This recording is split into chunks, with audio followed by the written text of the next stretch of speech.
National Guard was here in LA, do you think it was necessary? Why don't Mexicans boycott Yes. the individuals that poured millions into the Trump administration? How do you all feel about your Wi-Fi potentially spying on you? Damn, that looks really destroyed. Is my brother okay? And This accident could have killed you. How has it changed your perception about life? A lot of crazy things have been happening, and so stay tuned to the end of this podcast so that you get to listen in on the cheese.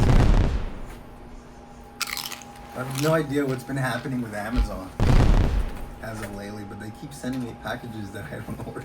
I received the outfit that Jocelyn's wearing. And he was like, did you order this? Who ordered this? What were you waiting for? What did you order originally? My bonsai tree. Your what? My bonsai tree. Oh. Ada. you still have that? So he received this and I was like, why don't you just return it? He thought it was a prank. And I didn't know what this costume was of before. I thought it was the bimbo bread, like an advertisement. But I think it's Wonder. And I noticed they're red, white, and blue. 4th of July is around the corner. Are you all celebrating 4th of July? I mean, we don't usually celebrate it, but we do hang out with family members sometimes. We just cook. What about In you? general, people will probably use, or Mexicans would use 4th of July the same way Americans use, or white people would use May Cinco de Mayo. Right? So it's like an excuse to hang out because you're not working, and you do barbecues, you hang out with the family, fire up some fireworks. But yeah, it's usually like something that we use with the family comes over, we do some kind of barbecue. I usually do a carne asada. Sometimes my tia is the one who brings hot dogs, but I'm not a big fan of hot dogs. I'm more of a burger person. This neighborhood gets super rowdy. It's actually died down over the years. I remember the first year that we moved here, I was like, holy cow, it's literally World War III. It felt very dramatic. Yeah, Just, like everyone has the illegal fireworks and they're just... it starts going at crazy. midnight. Actually, it starts a week before. We've already been hearing a lot of people from the But neighborhood. It irritates the me when they hours do leading that. up to midnight, oh my lord, it's like, it's crazy. It's a war zone here in East LA. It just irritates me that they do it before the 4th because, like, why are you wasting your fireworks? Sometimes it just scares me because they use the legal ones, so you're walking down the street, boom! I don't mind it. I mind it. It's a different experience. Last year, the neighbors, I think they were about to burn down the guava tree. Dude, that was something else. That made my ears Yeah, that was- go, like, bye-bye. I couldn't hear. Yeah, I think they misplaced the firework. It direction. sounded like a bomb. That's all you The gotta illegal do. firework didn't fly up to the air like it was supposed to. It stayed In the ground. locally. And it just like... And then It the was super floor loud. trembled. But yeah, luckily I Trembled. wasn't afraid of it because I noticed that they were lighting it in the corner of my eye. I caught them running away from it, and then I was like, oh snap. And then I saw the light before the sound. You know how light travels faster, or the speed of light is faster than the speed of sound. So initially I saw the sparks of the blue. It was like purpley. It was super nice, right? Because it was in the ground. It was like, and then it was like bang. I think one of the most annoying things about fireworks is that the next day, the car is full of like the residue and all the dirty dust. Oh yeah, that's true. So that's gonna be fun to clean because 4th of July, I think it's on a Friday this year, and next day we're working. So Then we don't have a cover. let us know in the comments down below if you celebrating this year's 4th of July. And speaking about the spirit, why do you want to dress up? How do you feel about being American 2025 in this holiday season? Well, it feels kind of bad because a lot of things happen, but I don't know, I just want to dress up for fun because I see it as like, it's not a holiday for me, but I see it just like for fun because I like to do my makeup and stuff, and I want to see like myself dressed up this year. But I also do appreciate the guards and the bases. They're working for us because I'm here chilling at home. Ismael, how do you feel about being American in 2025? I mean, I've always been proud to be an American. Are you gonna be wearing the American flag? I don't have an American flag. If I did, I probably would. Nah, but it's kind of a weird question to ask. Like, I don't think it's a weird question. I feel like due to what's going on in the world and just politically, it feels a little... I'm a little disappointed at our society and just the world. I feel like during these times, I don't know if it's like the government, they want to have us against each other, but I feel like during these times we need to come together as a society and basically stand up for any injustices that may be happening in our communities, because we can't forget that undocumented people have been arrested in their workforce without them really doing anything wrong when they were working. And then some of them may have criminal charges, and it's understandable if, you know, they got an appointment to go to court and go on trial or a hearing and then they're deported. That's a little different. But when you're going out and disrupting people who are working every day, I don't think that is something that stands with what I believe in and what America should stand for. How would you arrest people if you had to do it? Well, the problem with immigration is that being undocumented is not really a crime. It is actually a civil violation of immigration laws. It's not a federal or state crime that would justify a citizen's arrest. So what they're doing is technically unconstitutional. And the reason being is because, you know, Trump did promise there being stricter borders and everything. But there's a difference between regulating the border and the record that it's already on file of people versus coming after people who are not necessarily criminals, because they've also been arresting people who are documented. So I think to answer your question, you said how would you go about arresting people? Well, they have to tell them to come to court, and they have to go through a process. It's not just of going to their homes, going to their territories and just picking up people from the streets, because I think that when you start doing things like that, it becomes dangerous because you're giving too much power to a certain side. And anything you do, like even like I said, if I was to step up and talk against to one of these agents that claim to be agents, and I tell them, hey, you can't arrest this person because you don't have a warrant, or because just because they're walking down the street and you think they're undocumented, and they're just not caring, and if I interfere, I also can face being detained. Mm-hmm. So sometimes there's also rumors that, you know, the documents are not being necessarily believed. They're saying that they're false. You can't prove by a license necessarily that you're documented or not. Mm-hmm. And so they're just basically going based on how people look, which is profiling. These are federal agents who are, for the most part, investigating illegal immigrants. So what happens if these are individuals who are being investigated? And then so when they arrive on site, they know that they're after them and they flee. Mm-hmm. And so because they flee, they use the excessive force that has been showing, and then that's being used, recorded as to portray that they're doing something negative. Mm-hmm. Well, I just think regardless of whether they're being investigated, there's a system that has been in place, and the reason there's a system is so that people don't have to deal with injustices. So kind of like when you're arguing something different. No, because it's the same thing. Like if they're being investigated, that's why you get a warrant, that's why you go through the judge and you do these arrests. But the problem is they're coming here and they're not necessarily doing that. They're going to car washes. In the car washes, people are working, doing their job, and all of a sudden ICE rolls up and they start questioning all the employees or anybody who's there who looks a certain way. I feel and like then they those do that. didn't have necessarily, because a lot of undocumented people, sometimes they don't have a record here. And I'm not saying that's right or wrong. That's up to to be determined. But they don't have a record here, so they don't really know necessarily if these people are documented or documented. So if Lilo is at the car wash, working for the car wash, and just because she has curly hair and brown skin, they're gonna come up to her and say, hey, are you American citizen? I need your proof. And if she doesn't have identification, they're gonna probably arrest her and take her. And so the problem is that they're just coming into people's spaces and doing these things. Like obviously there's a lot of companies that hire undocumented people, and those companies should also face consequences like fines, because they're hiring people, and because they're themselves, I think they're being hypocritical. You know, they don't want immigrants, but yet you're hiring them, so, and underpaying them, so it doesn't make sense. It doesn't make sense for both situations, because if they don't know where these individuals live, then that's why they're doing that. They're going to workplaces that they think, oh, they're gonna find them. They do know, because they're targeting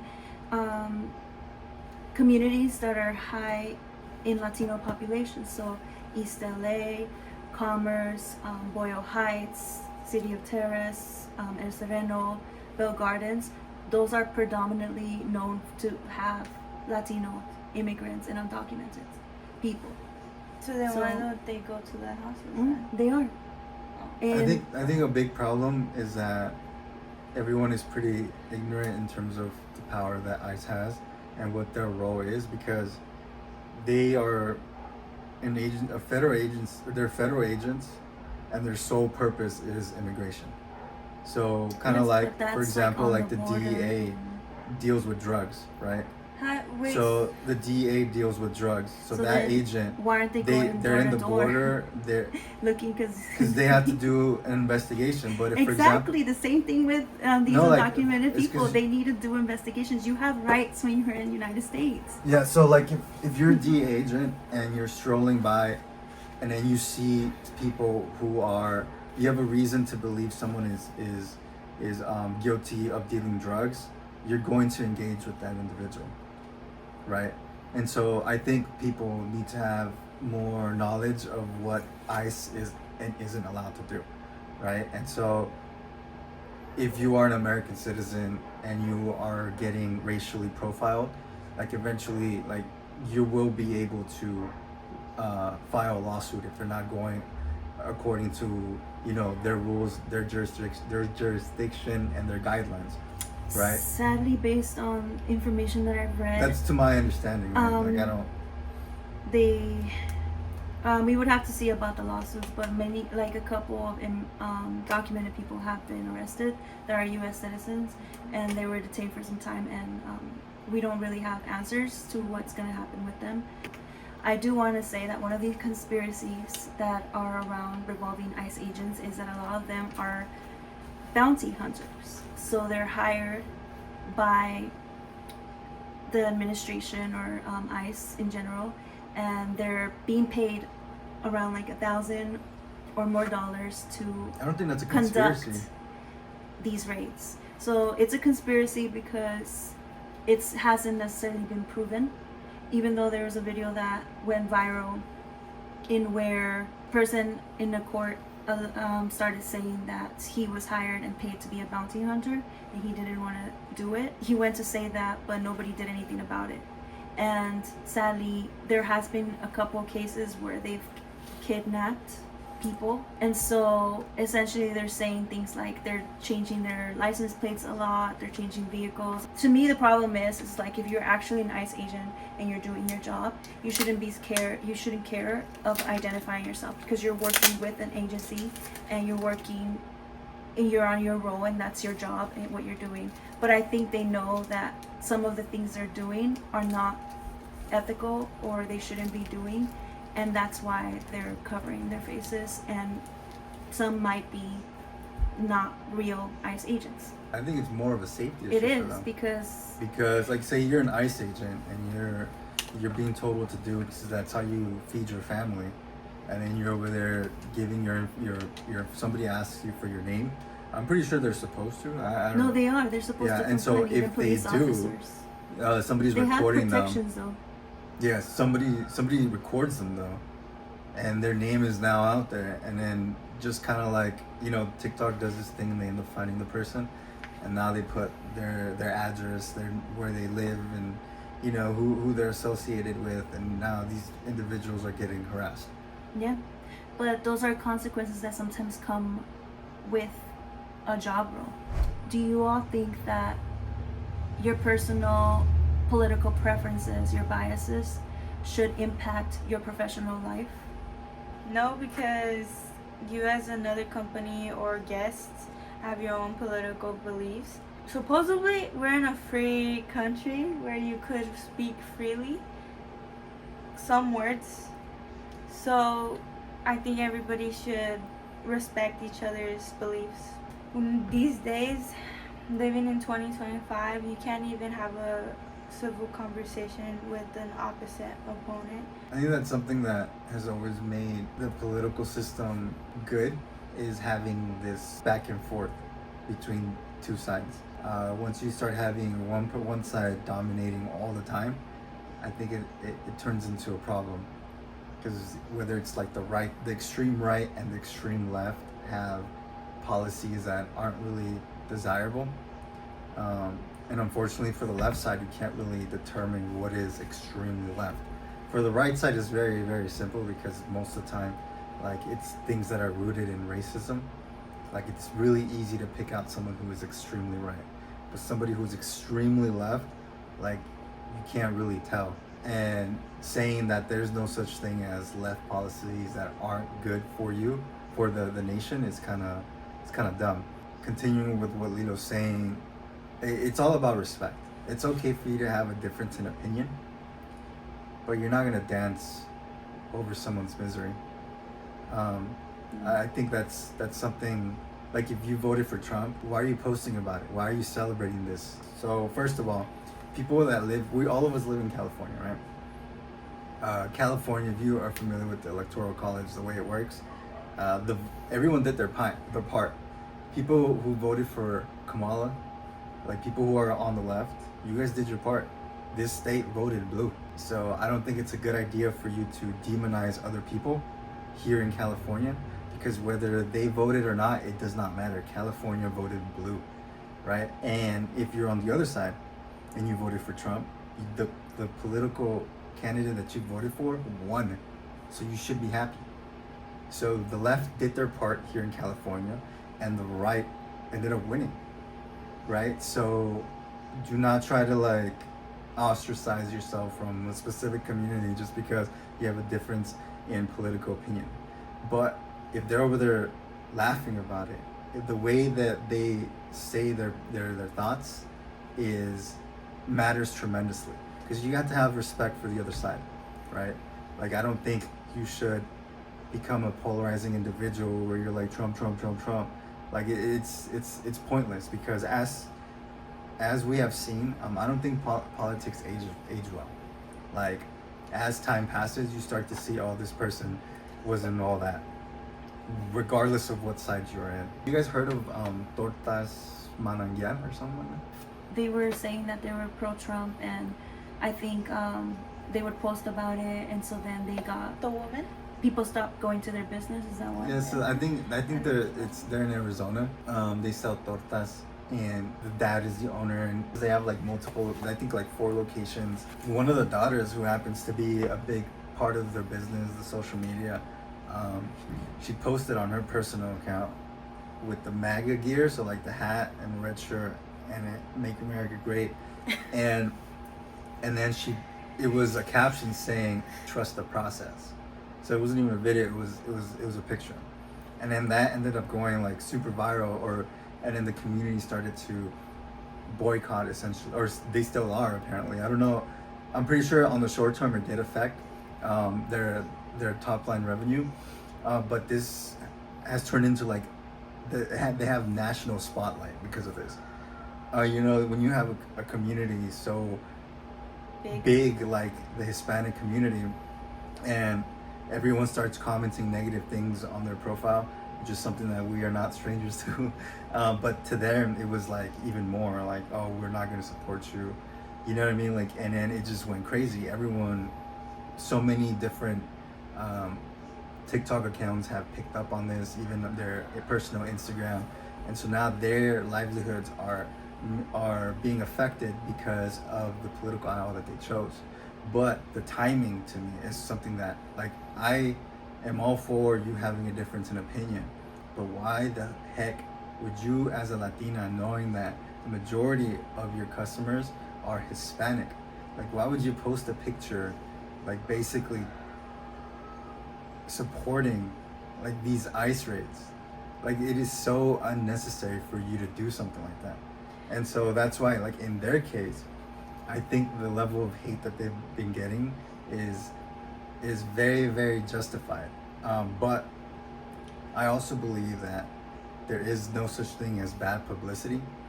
Like I have seen so many celebrities, so many businesses, like so many individuals who have done terrible things, and then it all passes eventually. And then they still have that national presence. There was a white business, I believe it was a white man or something like that. He does wedding cakes. He was a Christian and he refused to do a cake for a gay couple. And that ended up going viral. Like they got a lot of hate. I believe they even got like a lawsuit. But the Christians, the red side, ended up supporting their business. So they're like, that's okay. It's okay to do that. We're gonna purchase cakes from you, even though this community is trying to boycott you and paint you as a bad person. Like it is your religious belief and it is your right as an American to do that. I would say that it would depend on the circumstance of the situation, and if it's something that is very severe, then there should be consequences. But I don't know if necessarily firing is the right way to go. I feel like people do deserve a second chance and should be held accountable and use it as a learning experience. Now, if it continues to keep on happening, then that's when, you can fire them. And locally here, Cynthia Gonzalez, the vice mayor of the southeast LA County suburb of Cudahy, is coming under fire for a video she posted on social media in which she appeared to call on street gangs to organize in the face of immigration sweeps. In the video, she's kind of like, where are you at? Why don't you come and, do something about these ICE raids? And so people, especially in her job, ended up releasing a statement that they don't identify with the beliefs that, she has spoken or alleged that. And they found it problematic because allegedly she's kind of like insinuating for there to be like violence within the communities. And so in a way I do see that perspective, but I don't think she actually meant it in a negative way, and I guess it comes down to like intention and delivery. And in her case, I think that she was facing, to be fired or something, but I don't think she was. I'm not too sure. Obviously there were people supporting her. What do you think she meant by calling out violent groups?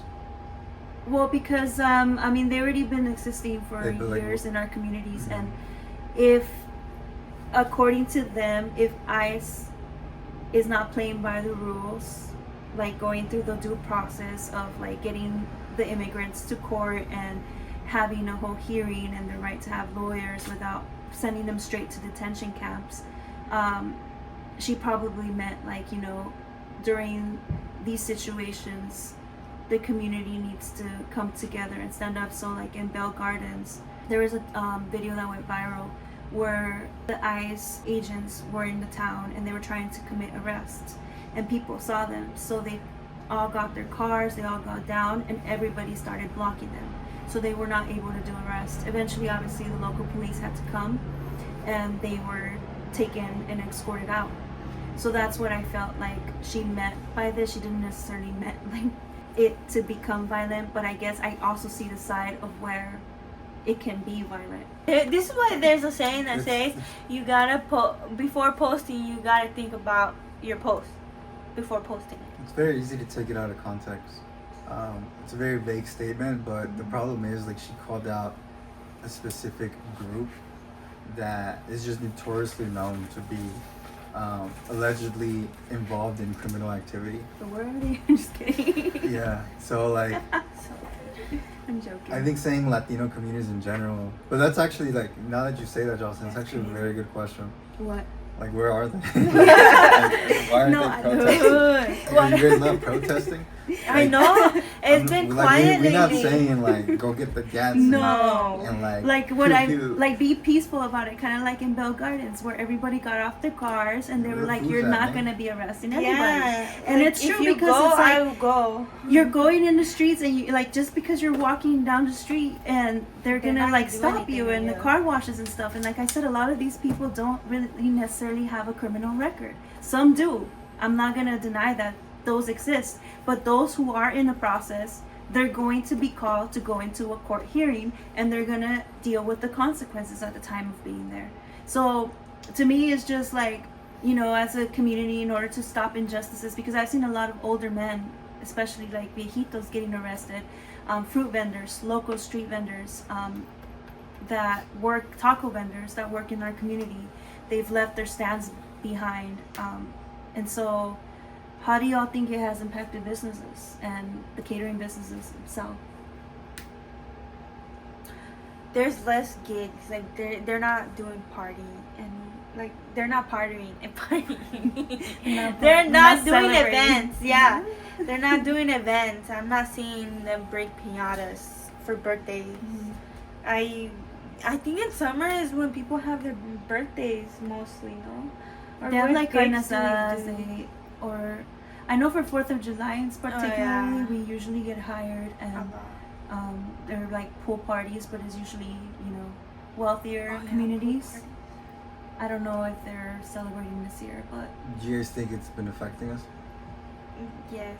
I would say in terms of business and like doing gigs, no, because during the LA protests when the National Guard was here in Los Angeles, more than 1,700 troops and about I think 500 or 700 Marines were in town.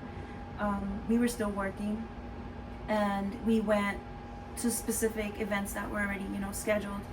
But we didn't. I saw a couple of people, you know, in the streets and stuff, even where I live locally. But most of the situation was happening in downtown LA, where the city hall is, and the 101 freeway. But eventually, the 101, it was surveillance more by local police, so people didn't shut it down. So I think for the catering business in itself, we have seen less gigs compared to other summers, but I don't think we stopped working completely. I think it did affect us a little bit because think about it, all June, Michael booked those gigs beforehand. And now that we're getting closer to like the end of summer, kind of, there's not much gigs. There's only one, and that's it. I think it's also because he raised prices. So that Personally, also I don't know makes what the sense. heck they're talking about. We literally just came from like a month where every Saturday we had at least 3 gigs. Yeah, that's what I said. We were still Right. working. We weren't, but it doesn't feel like And other then- summers. So, for example, last week, when we only had one gathering, on Wednesday, was it Thursday? Well, on Thursday, somebody wanted to do a last minute gig, Mhm. and then someone else wanted to do a last minute gig for Sunday. They contacted me on Friday. Those last minute gigs are not being booked because of the late fee that I charged. Mhm. Right, and so 4th of July, I had people contact us, but they didn't book us because I charged a holiday fee. Right. It's And your so- fault then. No, just kidding. Yeah, I wouldn't say the whole immigration ICE thing has been affecting us. It's just a surprise. And it's quite honestly because it's not our clientele. Mm. The people who hire us tend to be citizens, tend to be individuals who are part of the wealthier areas, because that from the start that has always been like our goal. I've seen like a couple of people that, you know, businesses kind of come into our lives and then they start commenting. Some individuals were saying that they saw a huge decline during this time because their price point is much lower, and so they attract a lot of these Latino communities, right? And it's kind of obvious that if you have a family where a lot of your aunts and uncles are undocumented, you're not going to be hosting these gatherings because for safety reasons, right? And you don't want anyone to get deported. So if your main clientele consists of those groups, it's kind of obvious that you will see a decline in whatever business you have, and this is something that extends beyond the taco industry, like whatever, like a lot of car washes, like you said, they're being targeted, so they start closing down. Obviously, that affects business, right? But thankfully, we haven't seen a big impact. I've seen it more like in my community, walking down the Yeah, streets, for sure. going to like shop at certain shopping centers. I haven't necessarily been to Walmart, and it's because I want to avoid conflict, because I know that if I see something, I'm gonna get emotional, or I'm gonna probably want to step in, especially if they're mistreating somebody that is, older, or They've been going even to like Walmart? they've been raiding Walmart. They've also done for sure they've done Commerce, for sure they've done Downey, Bell Gardens, they've done, I think, even Inglewood. So You're not talking about Walmart, and going back to that whole thing how they were protesting that torta spot. I just realized too, like, why don't Mexicans boycott yes, the individuals that poured millions into the Trump administration for him to win? yeah. So one of the Like, what are the companies? Like, one I'm of the pretty sure company- Starbucks is in there. yeah, Starbucks I is know, pero probably ¿qué in there tal your because Starbucks? I know Get they that work to a make lot with muffin. like Israeli businessmen. Yeah, So Like- Starbucks is probably one. Walmart is Walmart. definitely one. Target. I want to say one of the companies that has been targeted because of their alleged political support has been Uber. So they've supported the one big beautiful bill, which is supposed to pass this week, which is going to impact a lot of things. Maybe not now and maybe not this year, but in the future, there's going to be a lot of changes to our health insurances, taxes, and AI technology. I don't know if I'm it excited changed- for AI. No. Bill, so people stopped using the Uber app by canceling their account in general and stopping the services. And essentially, one of the things that this big bill is going to fund is ICE raids. So they're going to be giving more money for them to be able to conduct and arrest people into detention. Waymo was also being canceled, but I don't know if they're necessarily affiliated politically. And the reason they were being canceled is that during the protests in general, since they do have a lot of cameras around, people were saying that law enforcement was probably going to be using it against civilians, and that they were spying during the protests because they were running. So for some time, people were burning them and vandalizing them, so they stopped running during these protests. Tesla too, huh? Yeah. Because of Elon Musk. Yeah. So like a lot of the cars are But- being scratched and stuff. Tesla, and their stocks went down, I believe. He is not for the big beautiful bill, surprisingly. But Because didn't they get into But no, like conflict people with you guys? supporting the big beautiful bill, I think it has more to do with the fact that you're a Trump supporter as opposed to the bill itself. Well, sadly, the big beautiful bill, which we'll be getting more into detail, It's called It- Beautiful Bill. one big beautiful bill. Sadly, that bill was drafted mainly by Republicans, and the Democrats weren't included. So definitely all the Democrats in the House voted against it, or in the Senate. But since Republicans kind of are majority, they really need everybody to be for the bill, which is right now I think the case. I think the last I saw it was a tie, 212 and 212, and they need at least 217 for the bill to pass. But we'll be getting more into Can you guys that say anything before. positive so far about the Trump administration? I'm curious. Let me think. No, just kidding. I don't know. Do you know anything? I could think of things for sure. Something positive about them? Yeah.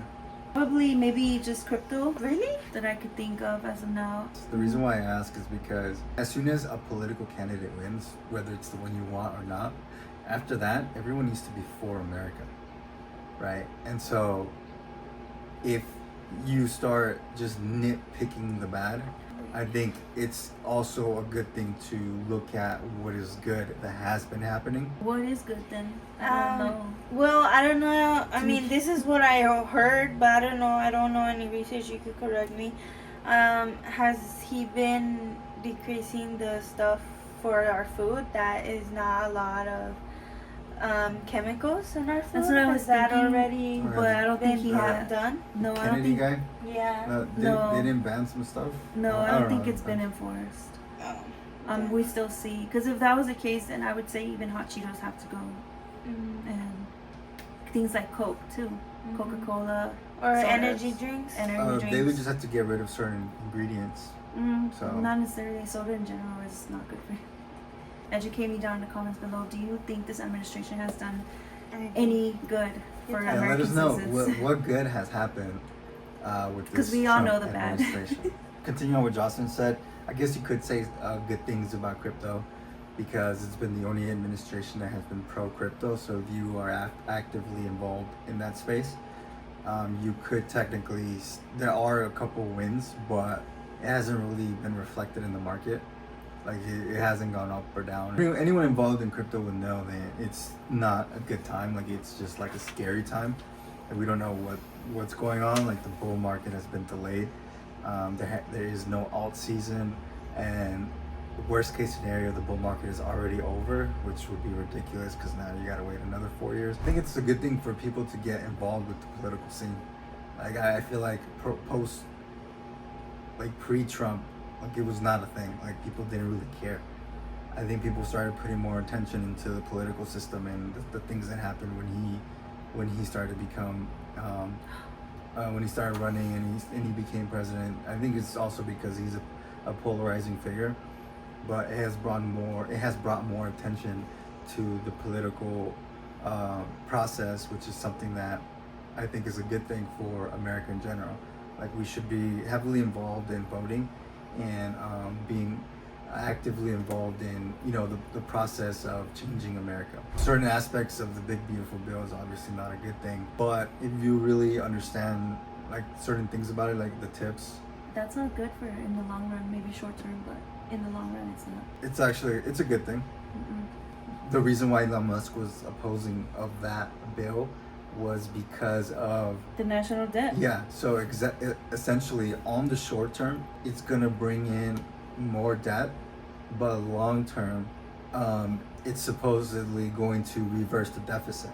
And so the only problem with that is that in 4 years, it's not like something that's set in stone. So in 4 years, whatever administration is there, they will be able to review it and say, okay, is this a good thing? Is this a not? Should we continue doing it?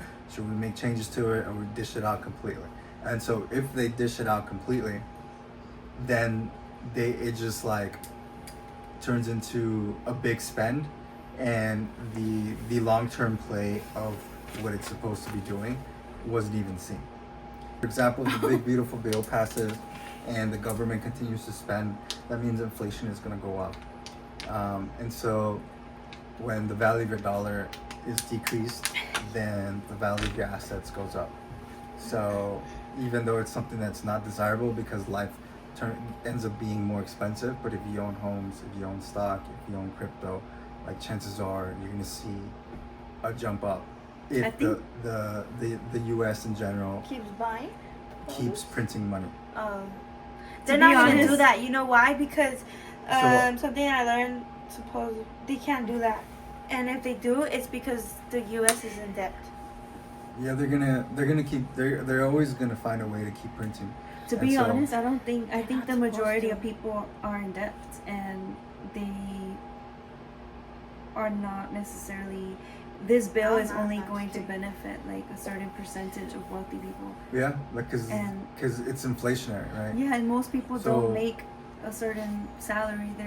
They're in debt, like I'm saying. I don't think a lot of Americans own property. And so this is the thing. It's not a good this thing. is why you need to position yourself in a place where you can benefit from these instead of complaining about what's happened. I'm not complaining. So no, I'm just saying in general, like people, like if it happens, be prepared. If it doesn't happen, then things are still not ideal because everything is still expensive, right? America, the economy is a little shaky. Like we don't know what's gonna happen, right? But when you become a person that is of value to people who make money, like you are also going to benefit from this, right? Because of the wealth, you continue to get wealthier, then essentially whatever product or service that you offer is going to continue to get booked because that is like your major clientele. And on top of that, something as simple as earning a couple stocks, like if you earn $10,000 worth of stocks, like it's beneficial, like these times inflation is beneficial to assets, and don't disregard like the majority of Americans own their homes. I don't think so. Yeah, the majority of Americans own homes. No. You need to provide a statistic for that and an actual.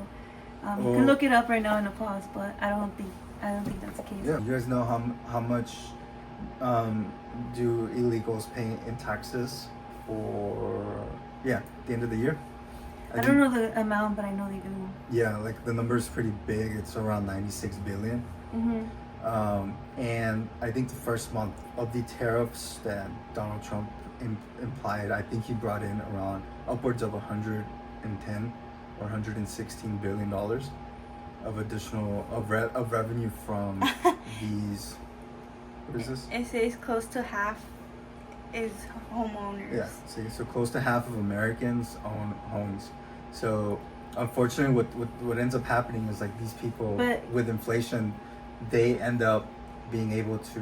In California, the home ownership is lower, and that's Yeah, what exactly. So it'll be harder for you to own a property, but those who do have assets are going to do well with inflation. But like, do you see the comparison though that I made? Like the contribution of illegal immigrants to the society, not only, but obviously it's a lot more. This is just taxes because they're actually paying, and they're spending money here, they're living here, paying rent bills, utilities, whatever. So their contribution is much bigger than 100 billion.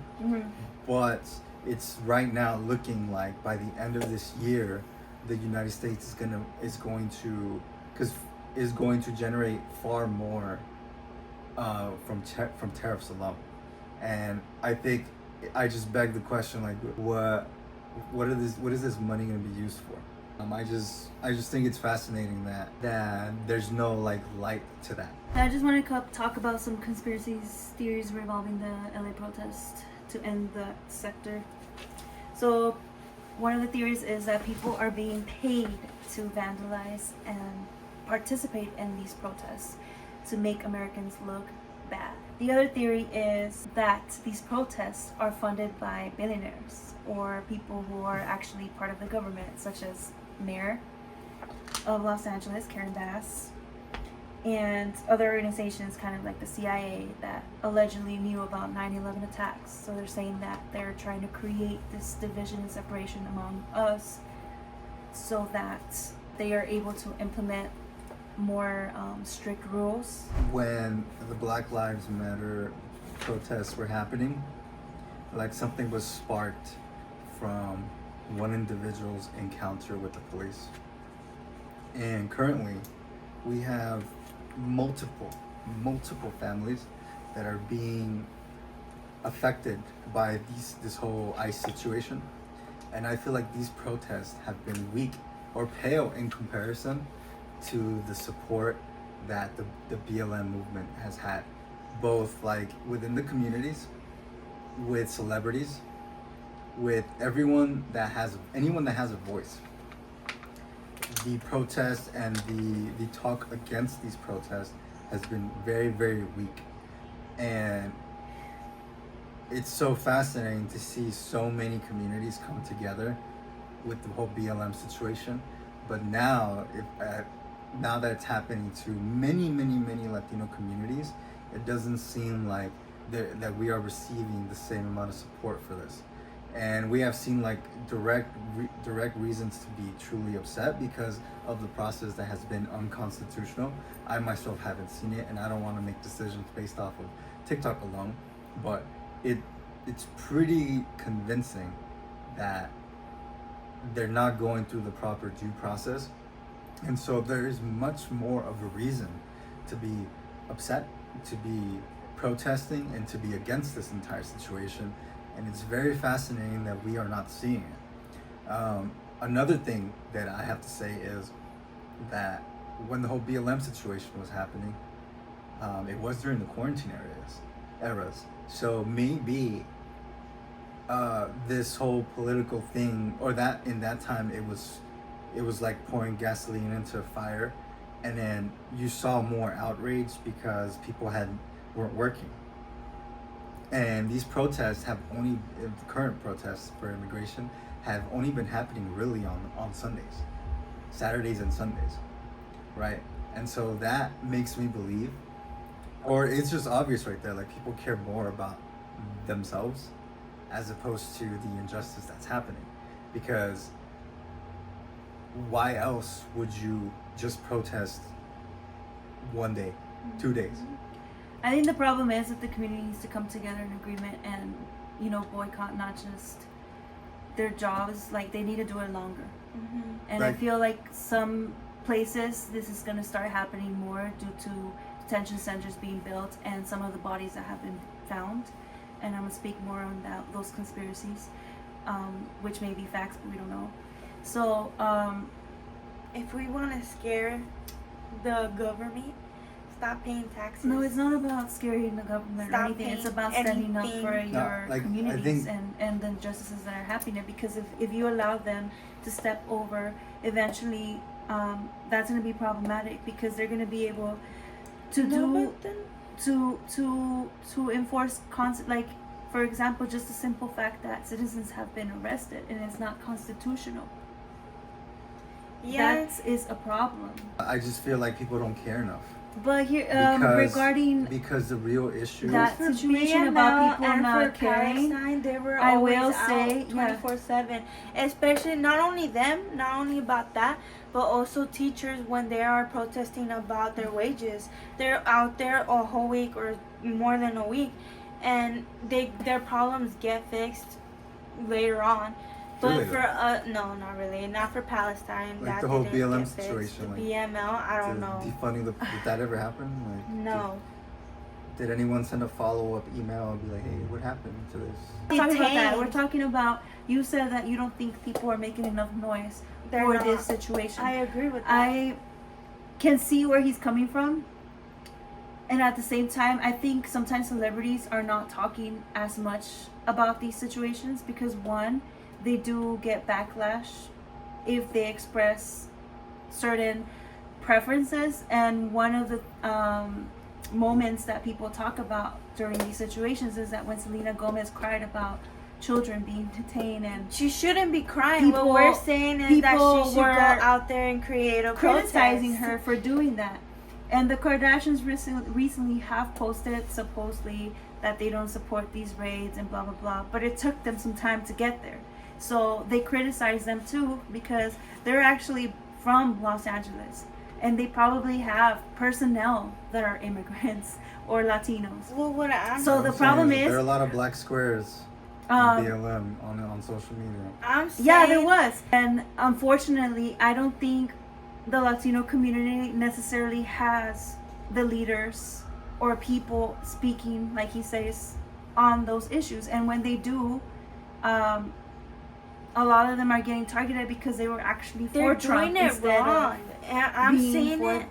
They're doing it wrong. The way how they're coming out to support the Latino community, because they're just posting a video about it. Everybody's already doing that. Okay, we know what's going on. Why aren't you out in the streets actually doing it correctly, protesting every single day, not just one day and then disappear? I know everybody has a life, but like with Palestine, they were camping out in schools. Well, what I will say about out in the streets, do that for our community. Well, what I will say about this situation is, if y'all really want to do something impactful, everybody needs to come into agreement. And if you're not going to work for a certain amount of time or boycott certain businesses, everybody needs to be on the same page. Because right now, everybody is just being individual. And when people are being impacted, families are being separated, it's mainly like, oh, it's their problem. And you're not really thinking, like, because I think maybe they don't know how to help. Yeah, so like, that's what I'm trying help? to, like how I can say, we help? like, how would you help? Me? Yes. You have to be more organized. Yeah, and you have that's to be organized. That's what I'm saying is that these protests, they're not going to do anything. Couple days later, couple weeks later, months later, people are gonna forget. They're gonna go back to their own lives, and then it's gonna be like whatever. But I feel like protesting like this does not. Yeah, I feel like it already died off, right? Like Like no, it hasn't even been a month. Actually, Matter 4th of of fact- July is there's supposed Oh, to yeah, be 4th some of Ju- yeah. situations happening. So Really? we're gonna Like- stay tuned to see how this community Yeah. goes about and if people are actually gonna celebrate. And so allegedly, people are not supposed to be celebrating. Okay, so but like, what is that gonna do?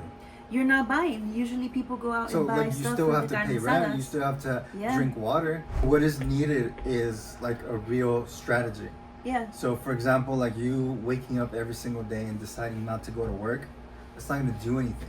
I think Why? it will. The only thing it's gonna do is gonna affect you personally. Because If how are you everybody gonna pay did your it, bills? if How are you everybody gonna did it eat? for 2 weeks, I So- think people would listen. No. Especially if the immigrants, It's whoever not- are working. it's not enough. Yes, Like, because in if order- you're working in the farms, if you're working, How are you gonna eat, Jocelyn? Huh? Tell me. How are you going to eat? well, Like, don't people have you said why it? is Michael, it- for Palestine protests, Yeah, all the people were doing students that. were not eating Yeah. for days. And they were out How- there They were camping. They tented, weren't they were even in paying rent. tents too. Yeah. They weren't paying rent. They were at my school in a tent. They Yeah. weren't And it paying was rent. their decision. Yes, They because weren't they, paying why rent. were they camping? They Okay, literally they just in my went in campus. and they started camping. Yes, in Yes, my they campus occupied Exactly, the for how long? university. for Tell me. the whole They week. actually Oh, spent 1 week. more. I saw more it After that, what actually. happened? It was a month. I think it was more than a month. And Yeah, That but doesn't do anything. okay then. Because even if you could do it for a week, 2 weeks, okay, what about the third week? Okay, so then what's the solution according to you? I don't know. But what I'm telling you is that there is no strategy. Why? Because bringing about real change is something that takes a lot more than what people are willing to give. Right? And so here is the strategy. What happens when you just support Latino businesses only, right? So the food source, the hospital, banks, Latino banks. I don't think there's hospital. Exactly. That's the problem. Okay? If you want to bring out real change, the core necessities, food, water, bank, and hospital, and whatever other part of the infrastructure that we need for us to fully commit to, if we only support Latino businesses, like that is something that can actually create an impact. Why? But the problem becomes is, show me a Latino that owns their own hospital. Show me a Latino that has their own bank. Right? And so now this little minor, or it's not minor, this big problem that's happening right now with immigration, you want to create a real protest in which all of us are able to make a real strategy that can bring out real change. It requires real effort that takes generations to be able to achieve. And so what Latinos are not understanding is that we have the potential to become, we're going to become an absolute powerhouse, right? But unity and strategy is something that is heavily, heavily required. I'm not gonna embark on this journey and try to do it. Hell no, it's way too difficult. Post a video and you have a bunch of Latinos over here criticizing. Like, and I'm good, like, you can't even unify our own household, let alone the entire fucking nation, right? But the Latino population is something that's on the rise. We reproduce much more than other ethnicities do. So by a simple mathematical standpoint, eventually we're gonna come to a point where there's gonna be the majority or a big portion of the individuals, of the citizens who are voting are going to be Latinos. Okay, so why not embark on this journey on pouring money in the same direction? Let's start making sure we own our own hospitals, we own our own banks, we own our own grocery stores, we're our own farms, and then we only support our Latino businesses. What does that do? It creates power, and through wealth, money, it talks. Now you have money to lobby these politicians. We have the numbers of being able to vote in a specific direction, right? So imagine this: wealth plus power within numbers of voting whoever we want into office. But before we do that, they have to do something for us, right? And so if in the future we vote someone in and they don't do what we like, next election we're gonna vote somebody else in, right? And so there is no reason for California not to be like a utopia for Latinos. But there is no unity, there's no strategy, and quite frankly, people don't care enough about this. I saw this video where they're like, oh, all the lawyers and and the doctors who are Latinos should come and protest and show and make videos so we can show like who is part of our community, to show pride. Like, why aren't they educating everyone else on what to actually do to bring about real change? What did Martin Luther King do when it comes to segregation? Like, did they really just walk the streets and that's it? They must have done something more, because they actually created some level of change, right? Like, segregation came to an end. The civil rights movement, the things that happened during that era is something that will forever be remembered. Latinos could never. That's not true. There's been cases, but they're just not, I guess, as So every 4 years, publicly- this whole immigration is going to continue to be used as a way to weaponize each other from creating that unity, from having those strategies, from actually being able to create real change, right? Because instead, we're fucking boycotting Latino businesses because they post about Trump. That was justified, but it's just an example, you know what I mean? But then they turn around and they're buying Starbucks when they're supporting American Express. American Express, I already know they donate to the Trump administration, right? But like, I think there's a lot of hypocrisy. And I think the problem too is that Latinos for generations have been taking the hit. Like, they have allowed for people to take advantage of them. And sadly, you know how you talked about the whole reproduction system, that we're populating faster, and that's dangerous for certain groups. Sadly, there's also been like rumors, or I don't know if you can call this a conspiracy theory because it hasn't been proved, that when they detain women, especially Latina women in detention centers, they are actually performing, what is it called? The surgery where they prevent you from being able to reproduce. So they're taking their reproductive rights away. And a lot of times they don't have that option. And so it has already happened in history where they did that before to especially Latina and minorities. And allegedly they're doing it again. So the problem is that, there's nobody really stopping these things. And another example is in the past, they would have all the Latino communities, when they cross the border to come work in America, they would have them disinfected like every week or every 2 weeks, and where they bathe them in chemicals so that they didn't bring certain diseases and bacterias and lices and things like that into the United States. Eventually, if it wasn't because this woman, 17-year-old woman, stood up and said, I'm not going to do it, people stood by her side and they stopped doing that eventually, and they passed a law that made it illegal to do that. So people just have to stand up, and like he said, it takes a lot more guts to make a change permanently, and it's not something that is just going to happen by walking down the streets. I think first you have to understand that you're not really doing anything by protesting. I think that's not true. You're creating a sense of awareness, in the sense that if people don't know what's going on, and you go to the streets and somebody comes and you tell them what's happening. Yeah, that's cool, right? And I guess that is a way to round up the troops. But then there's like something that's missing, right? So I ran into this post on TikTok, and like, Jocelyn, you can fact check this because it's actually very interesting. One of the only individuals that were hanged here in California, this is back in the day, was a Latina woman who ended up killing a white man because he tried to rape her. So that Latina received was hanged.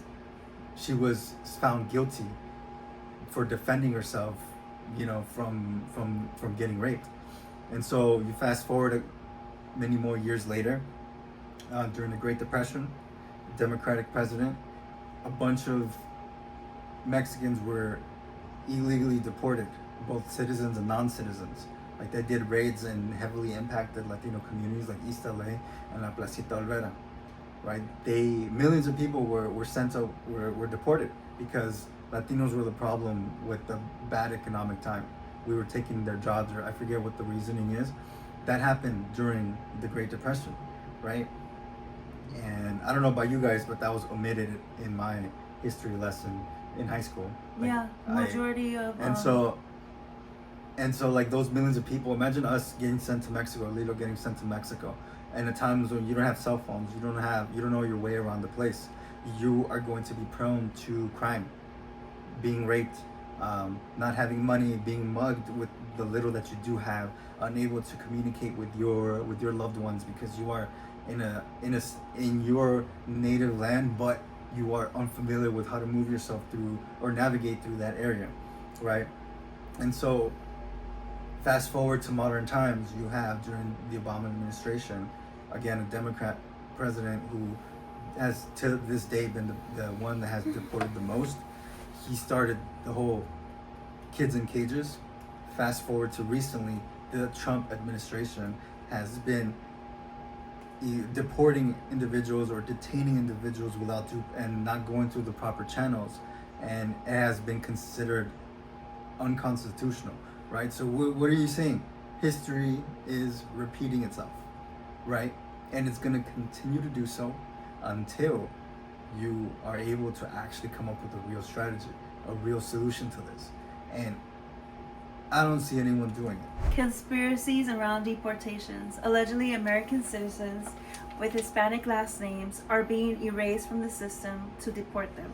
Did you know that when you become a naturalized citizen, that you have to update your social security account and tell them that you're a citizen? Because if not, they're going to have you as resident or as undocumented. Immigrants who are being detained are being flown, and a TikToker has been tracking the flights and their departure and arrival. And it says that they're not arriving at destination, the plane is going back.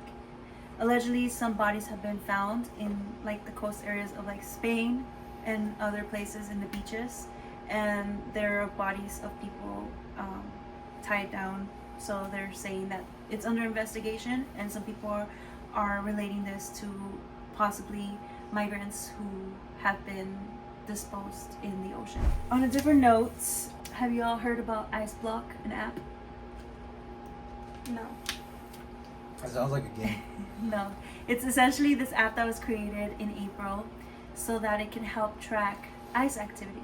So if people see ice, they just download the app and they could input where they saw them. Joshua Aaron, he made the Ice Block app. It is modeled after Waze, but for ice sightings. You see? Yeah, the app ensures users' privacy by storing no personal data. The importance of being educated and knowing how to bring about real damage to whatever the opposing side wants to do to our communities. That is a great example of how you can use your talents, your education to create something that is actually has a positive impact on us. Thank you, Joshua Aaron. He is our white ally. California has filed against the Trump administration asking a judge to declare the mobilization of National Guard troops unconstitutional and for the court to halt future deployments. How do y'all feel that the National Guard was here in LA? Do you think it was necessary? I'm not against it. Like, I think certain times it kind of it's a bit more concerning. So I feel like it's being masked as a LA riot, ICE riot thing, but there could be like real national security issues that they're just not like mentioning it. Mm-hmm. So that would be my only concern. But outside of that, like, you know, I'm very big, even though like this whole situation has been happening. As a citizen, I feel very, very safe, and I have a lot of respect towards our military. And so if I were to see them around, you know, thank you for your service. I appreciate you for what you do. But I guess I don't really have a big enough stance to say more. I agree, because it's just better to have a lot of security. We don't know what's going on besides the ICE raids and stuff. I did mind it because I feel like it's a distraction to something bigger that's happening, and essentially they were just here to like set order for people to behave during these protests. So I don't think Like the size of the protest, I feel Like, like yeah, I LAPD would have been enough. Yeah, Yeah. that's what I feel. So the Trump administration filed a lawsuit against Los Angeles on Monday, June 30th, 2025. And they're claiming that the city is obstructing the enforcement of immigration laws and creating a lawless environment with its sanctuary policies that bar local police from sharing information on people without legal status. Do you guys think that it's a little too much that Trump is suing Los Angeles for being a sanctuary city? No. Well, and here's why. Because I don't know if this is true at all, right? But the whole conservative defense to all this that has been happening, the only one that I've heard that actually makes sense has been because the states aren't complying with ICE, they're forced to do these raids. And so if that is true, like the states that do comply with ICE, they're like, okay, this is an illegal immigrant who has been doing XYZ and should get deported. No, but here's So the thing ICE about comes that in, argument. ICE comes in, they take them, and if It doesn't the make state sense. is obliging by them, that is why those you don't hear of these crazy things happening in those states. But over here, the state isn't complying, so ICE has to do their own raids, their own investigations. They have to do their own due process, and in that process, they end up taking innocents. No, I don't think that's true, because in Texas they have been raiding also, like people going to the hospital, just doing like street raids and things like that, and also going to workforces. There was this American restaurant recently from, I forgot the name of it, but it's something like it's an American business, and essentially the owner, he's a big Trump supporter, and he has employees that are immigrants. And so there was this weekend that recently happened, I think it was this past weekend, where they had a lot of customers, and the manager realized that there's going to be raids, and they didn't want their employees to be taken, so they told them, you guys need to leave. And so they all left. The restaurant owner, obviously, he still supports Trump, he still supports these raids, but I find it like ridiculous that he's employing them. Y'all heard of Alligator Alcatraz? The prisons? Yeah. Remember how we went to Everglades and we saw the crocodiles and alligators? Yeah. Yeah. Well, in that area that we visited, there was an abandoned airport, and in that airport they built Alligator Alcatraz, and it's been causing a lot of controversy because ICE X account online has posted a picture where they have like photoshopped of three alligators with the ICE hats, and they have like an insensitive description. So people were upset about that, and then also Trump said a couple remarks because he went to visit the prison. A reporter asked, with Alligator Alcatraz, is the idea that if some illegal immigrants escape, they just get eaten by alligator? And Trump said, I guess that's the concept. Snakes are faster, but alligators, we're going to teach them how to run away from an alligator. Don't run in a straight line, run. And he waves his hand like this. So he caused a lot of commotion online because essentially he's kind of like mocking the idea and is being insensitive. Is going to cost Florida $450 million to run for 1 year. And the problem has been that right now hurricane season is coming around, and it's not going to be a safe place. Don't be surprised if in the future we hear some sad stories regarding that detention center. It has already started flooding. Like why are government funds being allocated to these individuals? To the detention? these prisons, yeah. Because Florida's Republican and they support immigration raids and so, but like the Native Americans in that community are fighting against the situation, and also environmentalists because they say it's not good for the environment. like, So, you can make laws that go against labor of people who are imprisoned, of having them get paid a fair wage. Birthright Citizenship. Oh Lord.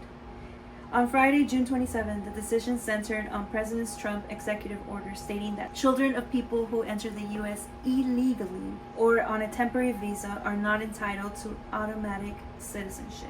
The Supreme Court issued a ruling that limits the ability of federal judges to issue universal injunction, but didn't rule on the legality of President Trump's executive order on birthright citizenship. It sucks if they pass it, and We can't do anything about it. yeah.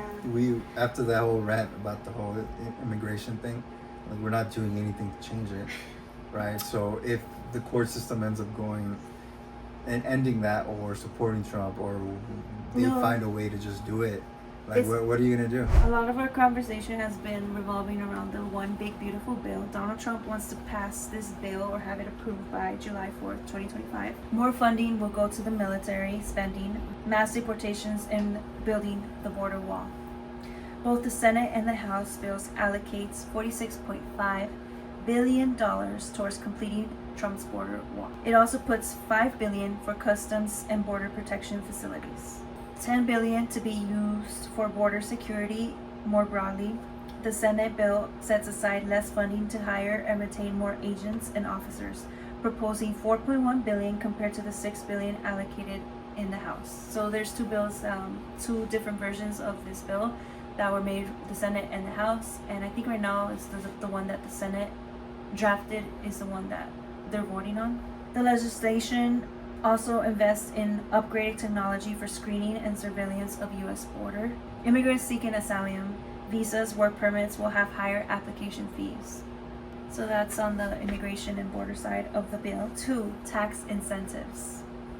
The Senate text includes temporary changes that would allow Americans to deduct up to $25,000 for tips, wages, and $12,500 for overtime pay through 2028. The Senate version also says that overtime and tip deductions will be reduced for Americans with incomes higher than $150,000. The students will still get the Pell Grant, but they're talking about potentially limiting and changing the requirement for something that caught my attention, and That'd I think be a good thing. it was one of the reasons why some of the Republicans were not fully for this bill, is that artificial intelligence aspect. The Senate proposed to allocate $500 million to the Broadband Equity, Access, and Deployment Program, which is focused on increasing broadband access for Americans, and specifies that the funding can be used for developing artificial intelligence models and systems. But it also requires the states to only receive this funding if they do not regulate AI for 10 years. That rule was laid out in the House passed bill. So essentially, for 10 years, these organizations would have power to do whatever they want with AI, use it however they want to do it, and nobody can interfere with how they're using it. And I find that problematically. That's a problem. Another area that this bill is going to impact is healthcare, specifically Medicaid. There's going to be a lot of budget cuts on that, and it would require people to work at least 80 hours a month until the age of 65. And instead of a yearly renewal of Medicaid, it would be every 6 months. Parents who qualify for SNAP with children over 6 would have to meet new rules. The work age would rise from 54 to 64. Some lawmakers do claim that these changes with these bills would help fight against fraud, and families would pick up their slack. Did you hear that the first ever laptop without a screen is going to be available? Essentially, all you have to do is put on your glasses, Oh yeah, I heard keyboard, that. and you have That's the pretty screens. fucking cool. Are you buying it? So But like, let me tell you about it. How is that? It's just like Google It's like glasses virtual reality. and Yeah. I don't know. It's called Spacetop AR laptop. So it gets rid of the entire screen and uses augmented reality to create a 100-inch virtual screen. So their main angle is that you'll have privacy. And somebody in the comments was like, well, how about if I want to share my screen? How are they going to see it? They're like, just get me other glasses or share glasses. Spacetop as a window app requires a subscription. So it's a bundle which will include X-Real, Air to Air, so the glasses basically. And it costs, any wild guesses of how much it will cost? 1 million. No, they don't. Less? What a Yeah. good guess. Well, think about it. Apples and Macs already in place are around Probably 10 grand. 1,500 to 2,000. I said 1 So why million would- because like that's big So how would technology already. you have to think this computer is something new, so it would also have to appeal to the average consumer technological user. So they wouldn't want to spend 10 grand. So can you? How Yeah, much? the cost is $899. Really? 800? $899. After the first year, the subscription renewal is annually for $200. I'm buying it. No, I'm just kidding. How do you guys feel about seeing new technology in your guys' age? I think it's really cool sometimes. Like, it could be a little scary depending on. Nah, Like, I like it. To me, the whole going We started it. to host food and using your hand or something. Yeah, our it's just generation scary. was the first I don't like that. generation.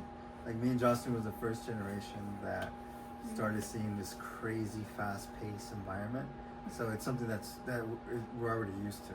I think that question is better for like our parents because they have had to witness from an older era to the faster era, and now that we're going into the hyper faster era where technology is going to start to get crazy. How do you all feel about your Wi-Fi potentially spying on you? I don't care. I don't care. What the heck is it going to see? Exactly. So Wi-Fi routers now tracking motion. Xfinity came up with a new feature that sparks privacy concerns. So essentially, if you have this particular plan and you download it and you use it with your Wi-Fi modem, any movement that happens within the house is tracked. So they know your steps. So if you move to go to the bathroom, if you're just sitting, you're sleeping, whatever you're doing throughout your household is being recorded. So the company collects motion activity and information if users have the feature to turn it on as well. And the thing is also collecting data. So anybody who wants to use that information to advertise to you or other aspects, even as surveillance, they can use it. So people are kind of concerned for that. They're gonna analyze what type of algorithm We watch. causes you to watch more by like To stay on longer and to go by. Would you all buy a cell phone from Trump? No, I'm fine with mine. Starting August, you can now buy a Trump phone. Is Essentially, this it's going to anyone? be gold. They already have a network in place, so you could get a plan, $47.95. I think it's how much it would cost. Yeah, it's called the 47 plan, unlimited talk, text, data, and plus. So his older son is the one who is running this, and essentially unlimited talk, unlimited texting, 20 gigabytes in high speed, nationwide coverage to the U.S. networks. It also supports international calling to 100 destinations, which I thought was interesting. I know that Trump is known for business, but given the political climate, I think it's interesting that he's including international calls. Device protection, roadside assistance, so if you need around America, if you are stuck, you could call and have someone help you. Telehealth and pharmacy benefits, so you have that 24/7, 365, and mental health and wellness programs, prescription discount program, all for the nice price of $47. 47? And so instead of like being Damn, part Apple. of AT&T or You're T-Mobile, no, AT&T and T-Mobile networks, you could just now subscribe to Trump's network. Damn, And Apple. the you're phone, no, that's different. AT&T and T-Mobile. No. damn network. liberals are gonna go crazy. Now the phone is actually launching in August, and you could pre-order it now. They would take $100 as a deposit. The actual phone is going to cost around. How much is the phone? Oh, the PO I bet is gonna be like, oh, this is made in America. Yeah, that's what they were saying, but they were being criticized because they said that it's kind of impossible, depending on how long they've been planning this, that the phone will be made entirely in America because large productions of phones happen in China. And so I think they ended up taking it out of their website because they probably copied a model or used a model from China.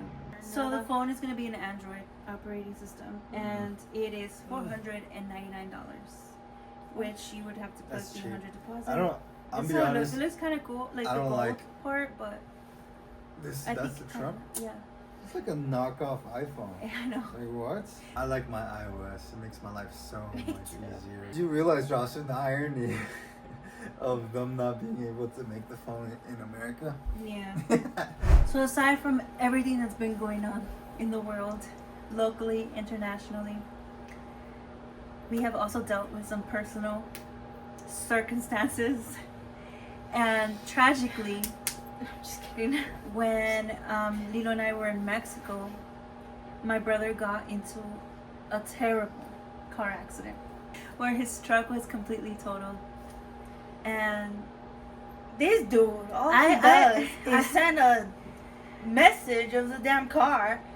And I just see it, and I'm just like, damn, that looks really destroyed. Is my brother okay? And I just started crying. Yeah, Lena was really panicking. I think I didn't register the gravity of the situation at the time that I watched the video, just because Ismael, like, you know, said he was fine. And I had not received a phone call.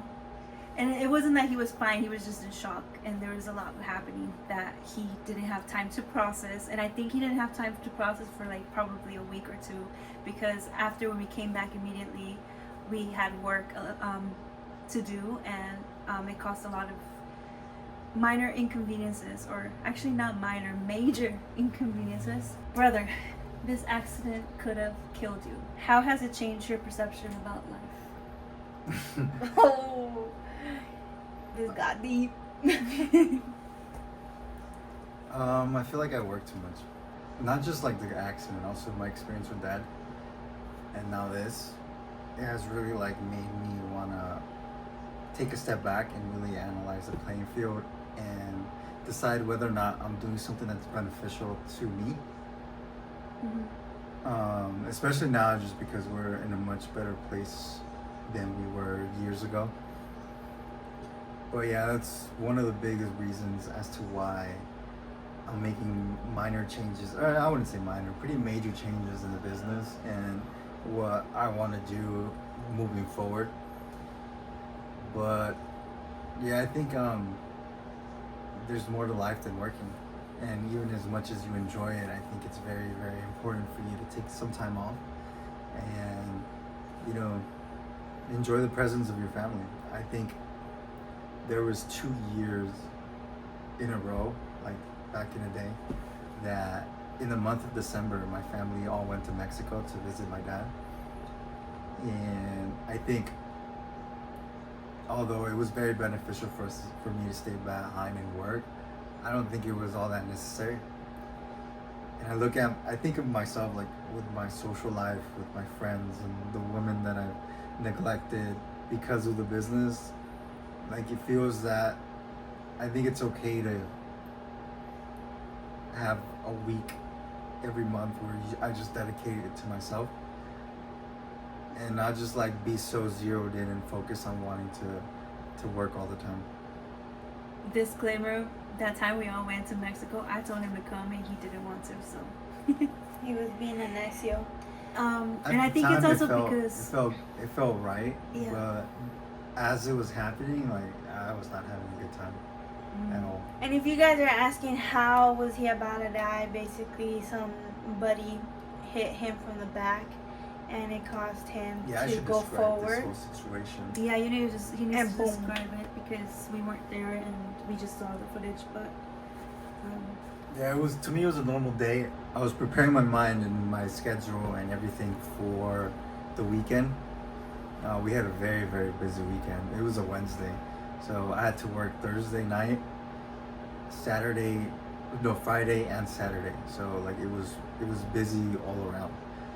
And I woke up, normal day, and I have to say the entire day I just felt really, really sad.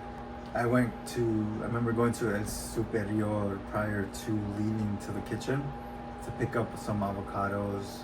I had my Cambro boxes, like everything, the food that I was gonna use for the next day. For the next day catering gig, I had it in a truck. And my truck was fully loaded with all the catering equipment, you know, my camper, like everything was set. So after going to El Superior, I go to the kitchen and I'm just driving normal, minding my own business. And then out of nowhere, like the traffic started slowing down. So I slowly come to a stop. And then the guy behind me just like rear ends me, catches me off guard. I'm like, have you guys been to Knott's Berry Farm? No. yeah, Jocelyn has. Have you gone on the accelerator? that's actually 6 Flags. No, it's Oh, Knott's is it Berry Farm. Knott's? Accelerator? the Yeah, one I that did goes when it goes with that and then it stops. That's how I felt, that initial was pull Six where it's Flags. like, that's how I felt. I was like, oh shit. And then the force from that impact, that guy was just going too fast, pushed me in front of the vehicle in front of me. so it was like I got sandwiched in between two vehicles. I felt an impact from the guy that hit me from rear-ended me, and then also the one that hit me, the one that I hit in front of me, and both impacts were on the driver's side, the rear driver's side, and then the front driver's side. And So if you saw the car from the truck from the opposite side, it looked normal, like nothing happened. But yeah, once you did the whole 360, the left side was just completely just gone. Mhm. And like the first impact caught me off guard, but I was prepared for the second impact, and I tried to steer to the left towards the emergency lane so that I wasn't pushed towards the other lane.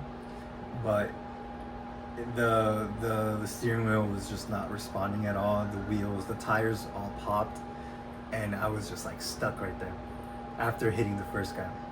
Luckily, no other vehicles were involved. They ended up just driving by. But it's a good thing that I had the camper, even though it did snap off and received heavy damage. The propane tanks flew. One of the propane tanks I was able to recover. It landed on top of the windshield of the vehicle that hit me. That gentleman ended up going to the hospital. He broke his leg. The guy in front of me also went to the hospital. And I had obligation to the business, so I didn't go, but at the same time, it felt like I was good. But I was in extreme shock. Ismael went to the hospital after. Yeah, after, because I did have a terrible headache. I had like extreme migraine. So I was forced to go and make sure my stuff wasn't gonna get towed away. I called my prima to come pick me up, and my sisters were obviously in Mexico, so I was on my own. Were you mad about that?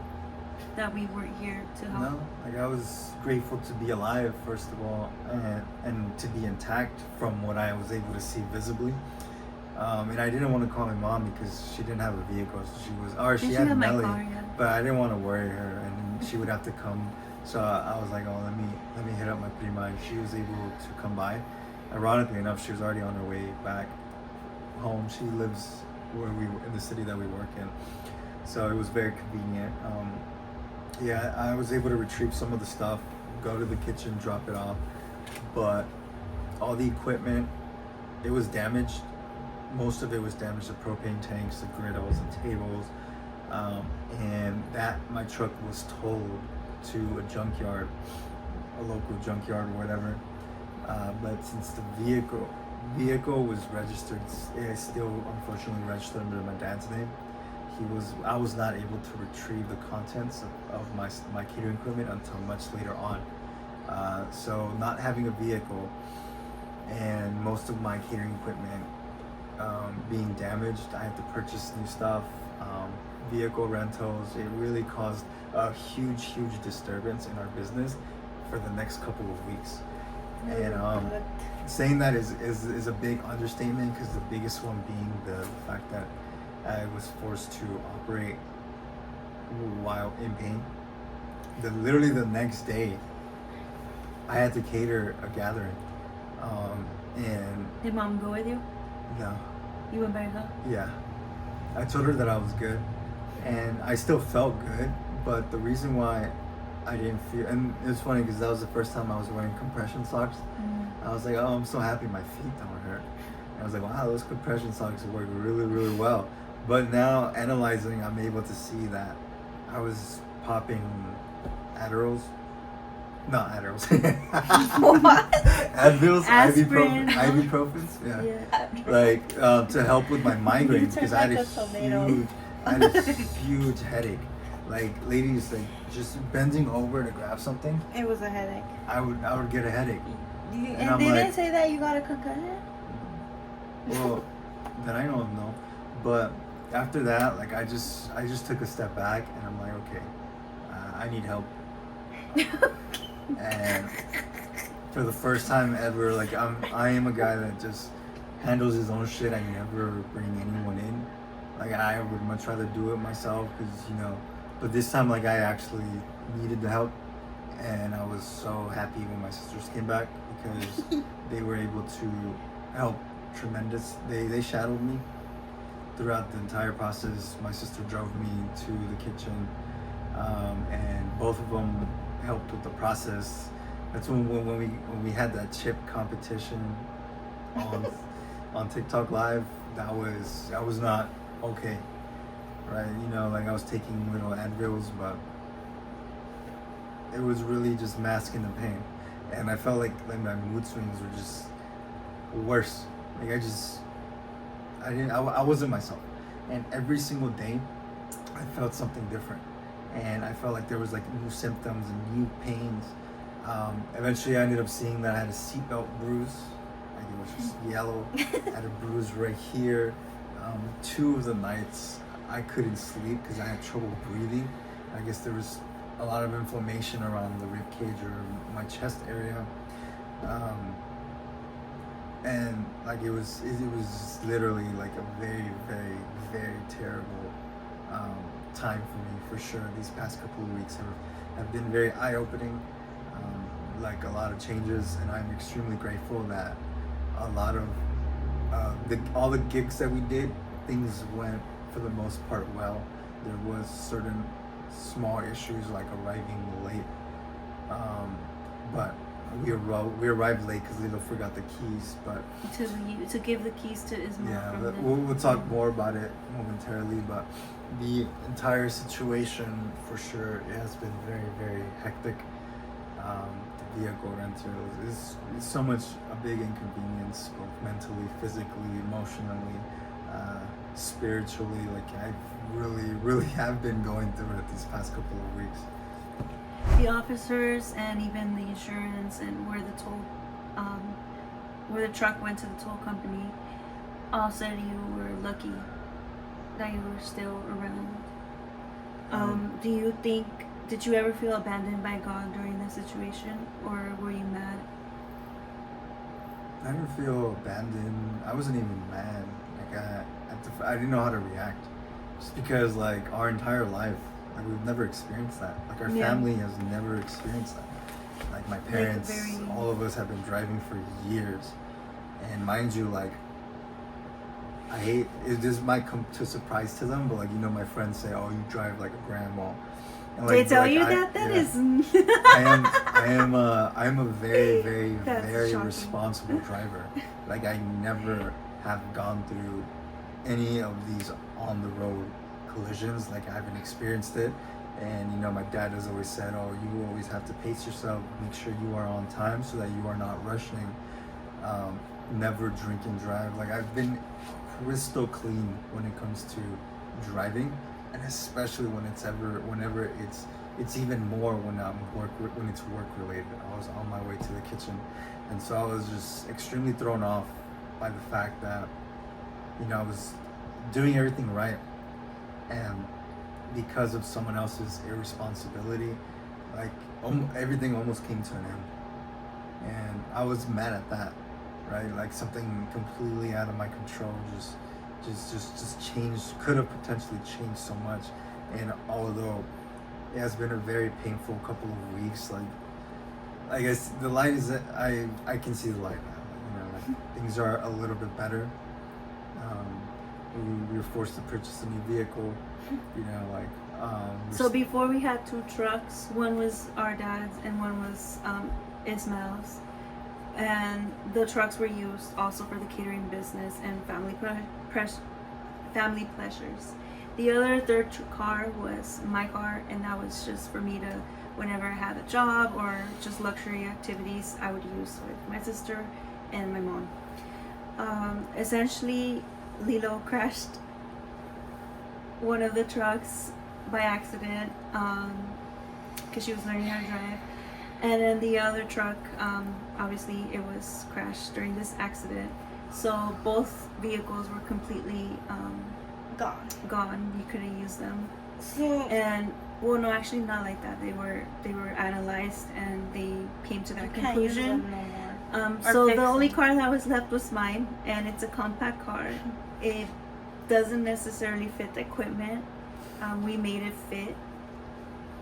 So one of the events we did have to cater, where Ismail left us, and I had to literally take all the equipment, put it in the in the compact car. Obviously, it wasn't everything that we usually had. He was able to take some stuff, but the things that I had to put, we literally spent like probably 2 hours just trying to load the car. Because we were trying to figure out how to position things that way How and to put the fit. grill in there. Yeah, and then on top of that, the client was upset about the whole payments being charged a specific amount, and it was one of those gigs that was like an hour away from, even more, right, because of Long Beach. So it was like an hour and 30, close to 2 hours away from where our kitchen is at. And so we were going through that struggle, and then having to deal, well, we didn't deal with it as much in person or on site. There was minor mistakes that were made. That, for example, there was a gig that Sunday. Oh snap! That Sunday we worked Saturday and Sunday, and Jocelyn I left them at a gig, and then I left to do one. Like I had forgotten that I told the client that we're going to bring a little table griddle to separate the quesadillas from the actual gig, from the actual big griddle. And I remember that when we were already there, and by then it was too late. I was like, oh man, I can't do anything about it. But the client ended up making like a huge fuss out of it. Even though last year we did the same gathering and they didn't have us do that. Yeah, we've done that gathering a couple of times, and it's never been. We subtracted. It was a weird situation because the wife had emailed us saying, "Oh, what are the Venmos or the Zellos of the two ladies that were there? I want to tip them." And then the husband ended up emailing, and by then I was like, "Oh snap!" And I messed up by. I was trying to find a way to get their Zelle or Venmo information without telling them, but it was, how am I going to say, "Oh Lilo, make your Zelle, open up a Zelle account right now"? She's just going to be asking me, "Oh, why?" Especially Lilo. She's gonna be like, why do you need trying to protect them, but it didn't work. So I was like, okay, the client said you guys did a phenomenal job and she wants to tip you. So yeah, all the guests at the gig were satisfied with the service. A lot of people were actually, I felt they were a little rude because especially men too. They came up and they're like, "Oh my gosh, I did not expect these tacos to be this great." No, that day the food was phenomenal. Yeah, it was really good, and wow. We did a good job. But like the women were also kind of rude. But not until the end, they were like everything. Yeah, in the end, they good, told us guys. we were getting complimented. We were getting by feedback. women mostly. And I noticed that the guy was hesitant about paying, and I don't even think he came to eat. That's how upset he might have been. But we left him leftovers, so I'm sure he probably had some from there. But the wife was super happy. Everybody was super happy. So it was just him that I don't know what triggered him. But we ended up like subtracting 300 from the tab, which to me it wasn't a big problem. But the biggest problem was coming back to tell my sisters that they're not going to receive a tip. That wasn't a problem. I knew we weren't gonna get one. I did. That was a problem because. How was it a problem? It wasn't a problem to me. I that's told what you. Think, like, no, I told Lilo. Remember, I told you, Lilo, that we weren't gonna get a tip. She said, "Watch them not give us anything." I knew they weren't gonna give like us. in a jokingly way. No, you knew. were expecting. You were expecting something. I knew they weren't gonna give. Michael, it always happens with. Like, I didn't care because at the end of the we weren't day, gonna get tip. No, like you were excited, Lilo. I was excited. Lilo was excited. Lilo did expect it. And she but kept I asking didn't care about it. after. Lilo kept asking about it, and she was excited. I was the one who knew we weren't gonna get it. So there was this event that you both catered to, where Lilo took the U-Haul key. Oh, yeah. Cat Mom has said, "Why don't you have a spare key?" Well, Miss Cat Mom, this is not our car. And who goes around carrying spare keys? Basically, that day we had 2 gigs to do. Basically 3, but Jocelyn was at another one, I think. I don't remember. Whatever. The first gig me and him want to go doing, he was telling me, "I need you to be fast at setting up and all that stuff. I need you to be ready to do handmade tortillas." Because it was for 80 people or 100 people. I don't remember. 100 people. And I was like, I'm already getting nervous. We're almost there. And I told you after. and I needed. At first, I just let you do I your needed to thing. use the restroom so badly. No, you told me in the car. You were No. even stressed No. already. Stop. No. Let me No, talk. you don't even Let know what me you're talk. saying. Yes, I do. This is And Lilo's then- perspective. Let her talk. We get there. I tell him, Michael, I really need to use the restroom. He's like, go ask it. And I was like, damn it, okay. We're on a time crunch, guys, okay? So I go ask her. She was like, yeah, let's go. And then I go to the restroom. Somebody is using it. And I'm just standing there like a lunatic waiting. And I'm like, damn, they're taking forever. So I go back out without using the restroom. And I see Michael bringing down stuff. And I try to help him. But he already brought down most of the stuff. And then, let me keep in mind, time is kicking, right? So he's like, I'm gonna go park the car, and I was like, okay. And then I'm trying to hurry up to set up the table. He comes back, and I'm like, damn it, I didn't put the toppings in yet. And I ended up putting the toppings, and then I went quick to the restroom, and he basically started to do the tortillas by himself and stuff like that. So he was frustrated with me because I took forever just to use the restroom. Okay, so that's that. Once we have everything set up on the table and the girl's looking perfect, feeding people, whatnot, he goes, Lilo, where's the tripod? And I'm like, I don't have it. And it's in the car. I didn't bring down my backpack because you didn't want to bring down my backpack. Because before he took the U-Haul to go park it, he told me, do you want your backpack? I was like, no. And then he was like, he was just staring at me, and I was like, go bring it down for me, like, no te cuesta nada. And he was like, no, I'm not gonna bring it down, you have to come get it. I was like, I'm not gonna go get it. So I don't get it because no le cuesta nada for him to go get it or to bring it down. I was setting up making tortillas. And No, and you didn't bring it. no. When you want to go park the U-Haul, you asked me, where are the waters? I was like, in my backpack. And you're like, bring it down. I was like, no, I'm going to set up. And then you're like, I'm not going to bring it down. That's what you said to me. I'm not going to bring down your backpack. You have to come bring it down. And I was like, no, because I need to go pee. And he's like, no, then da-da-da. So he just left. I was like, okay, maybe he has a kind heart and he's going to bring down the backpack. Whatever. We don't have a backpack. In the backpack, there's a tripod. So he's doing the tortillas, and we're all set up. We're already feeding people, making their stomachs happy and all whatnot. And then he goes, "Where's the tripod?" I was like, "In my backpack." And he was like, he gives me that stare. I was like, "I told you to bring it down." And then he was like, "Go bring it down." And I was like, "No." And he was like, "Just go." I was like, "Okay." Because there was not that many people, like, not all the 100 people went. So he gives me the U-Haul keys. And I go, and I find the U-Haul, and it's so tight the way how he parked. I thought it was the people next to him's fault, but whatever. And I told myself, I'm going to put the keys in my backpack because I don't want to lose them.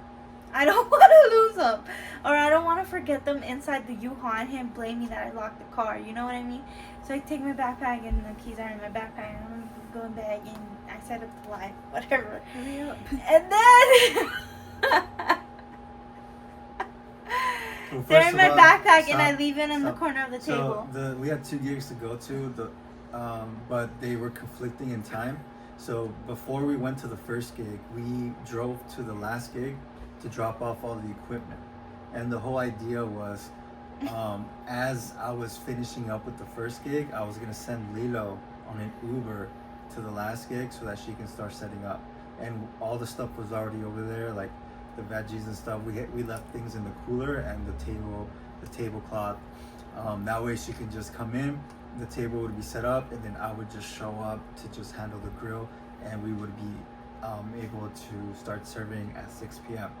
And so That's it. it was around 5 p.m. and I called Lilo's Uber.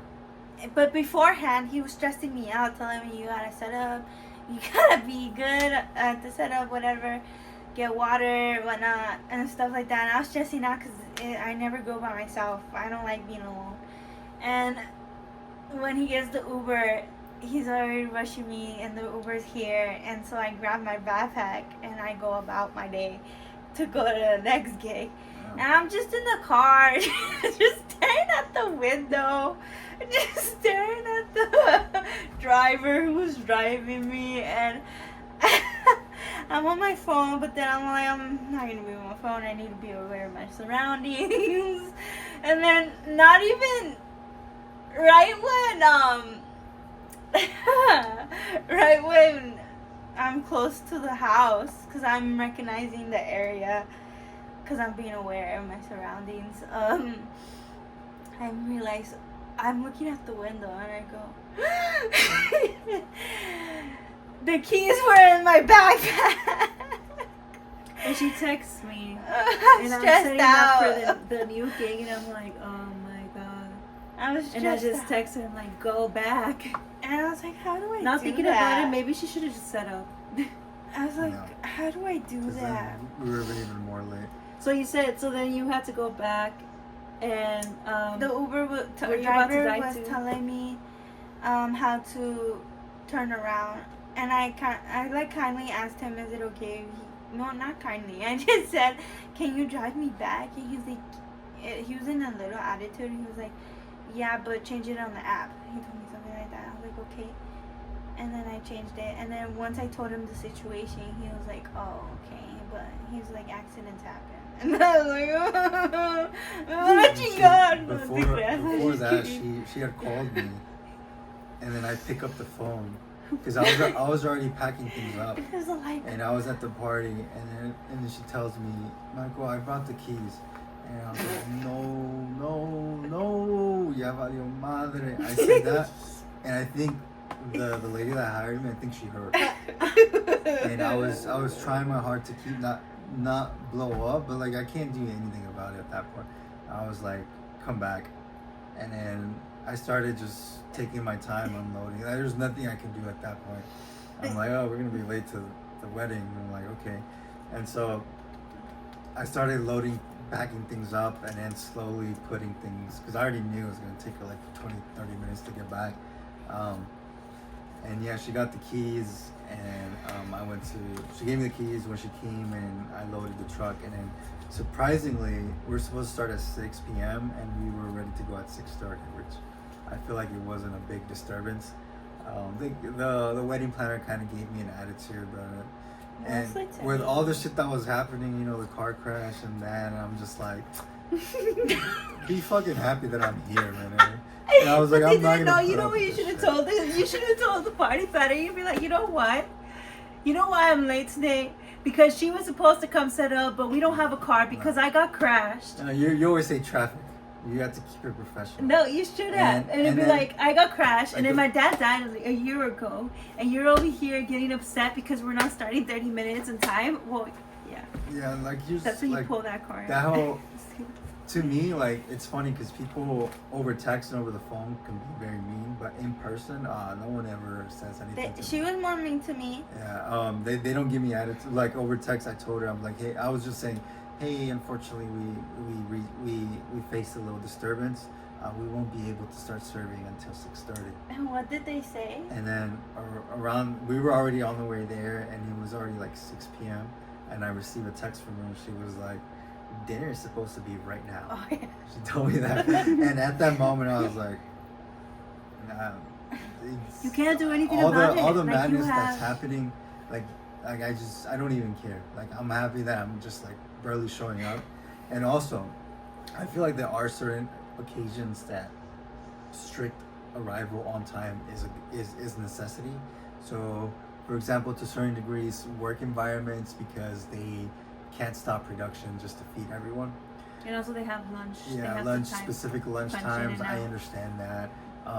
There's also like movie screenings. So like they're on a strict schedule that they have to follow. But let me tell you, like, it's your wedding. Like, I do not care. It's a What, wedding. 30-minute, like, drink more, relax, take a deep breath, enjoy the evening. I'm telling you, like, weeks from now, the last thing you're gonna care about is that the taquero was 30 minutes late. Like, I'm talking about, if he doesn't show up, okay.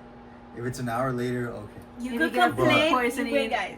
You could complain if the food was Yeah, but if it was it's not like- good, is what I'm trying Like to say. respectfully, like we do our very best to deliver a phenomenal experience, and if for whatever reason it doesn't happen, trust me, there's always a really, really good reason for it. Yeah. But And then be lucky that it wasn't like a 2-hour delay. Mhm. Yeah, Or like it's because never 2 certain 1-hour delays. disturbances- But 30 minutes is not that big of a deal. I mean, it like if you're really hungry, what can you do? But and it's like you end up staying longer, mhm. and almost all the time, especially with Latinos, it's weddings. better. yeah, It's better because people Everybody arrive arrive late. late. By then, people are already drunk, and it's just better for us to be there later. I think before, since she didn't see Michael, she came up to me. She was all like, "What time are you serving?" And I was like, "I don't know." And she rolled her eyes and laughed. Yeah, but whenever those things happen, I always tell them to speak to me. I forget because- that. Yeah, be like, forget I don't know, that, talk yeah. to my brother. I Just mean, I because don't in think- general, like I'm the only one that is able to communicate with them. Because they won't The throw a best. fit at you in Yeah, person because yeah. they'll get embarrassed. I mean, if they did come, you'd be like, "Oh, I'm not sure. Let me ask Isma." Or, Yeah. Yeah, it's kind of like one time I remember this guy. I arrived 15 minutes late to set up, so we were supposed to arrive at 1:30 and start serving at 2 p.m. And I arrived at 1:45, and mind you, 15 minutes, you know us, it's enough for us to be ready to go by 2 p.m. And it was like a normal backyard pool party, like it was nothing crazy. And not the husband, not the lady, the brother-in-law comes up to me, and he was like, "Oh, since you arrived late, can you stay an extra hour?" And I was like, that makes sense. 15 minutes late to setup time. I'm still going to be ready to go by the time you wanted us to be ready. You want me to stay an extra hour? And I was like, no. And then it's like those situations are like so pointless. Why? Because I'm over here, this guy is arguing with me. Like I'm already starting to turn red. I'm just like, bro, I didn't even make a deal with you. Like, who are you?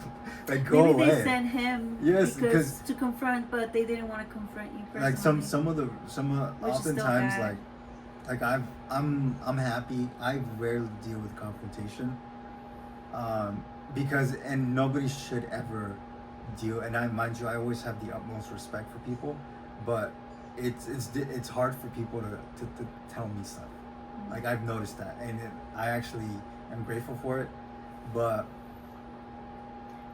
like sometimes it's unnecessary to get upset just because someone some disturbances happen. Or he This should have thing is been more normal. fair. He should have just been like, "Hey, since you were late for 15 minutes, can you just stay 15 minutes more?"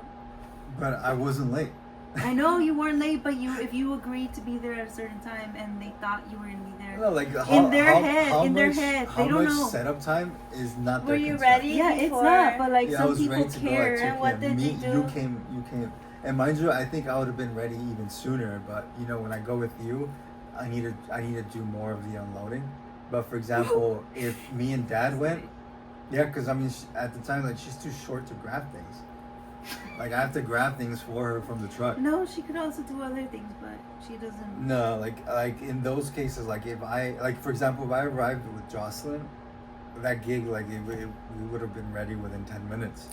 But anyway, like I didn't stay. Michael, I didn't stay long. The woman that hired us for when I forgot the key, she's gonna be seeing this like, oh. Nah.